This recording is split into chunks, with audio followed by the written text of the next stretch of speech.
کسی کی اچانک بہت زیادہ مہربانی ہمیشہ مہنگی ثابت ہوتی ہے۔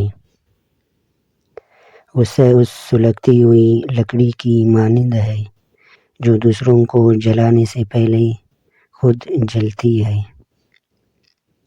نامکمل علم فساد پیدا کرتا ہے۔ مصیبت کے وقت حل چاہیے ہوتا ہے، منطق نہیں۔ جو دو گے وہی لوٹ کے آئے گا، چاہے عزت ہو یا دھوکہ۔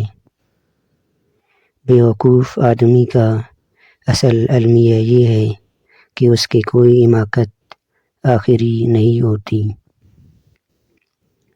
زندگی جینے کے دو طریقے ہیں، جو پسند ہے اسے حاصل کر لو، جو حاصل ہے اسے پسند کر لو۔ مت کرو اپنا موازنہ اس دنیا میں کسی سے، اگر آپ کرتے ہیں تو آپ اپنی بے عزتی کر رہے ہو۔ مشکلات سے دوستی رکھیں، آسانیاں غلام رہیں گے۔ کسی کو اتنی عزت نہ دو کہ وہ آپ کی بے عزتی کرنا اپنا حق سمجھ لے۔ ہر چیز کو اس کی ضد سے توڑا جا سکتا ہے۔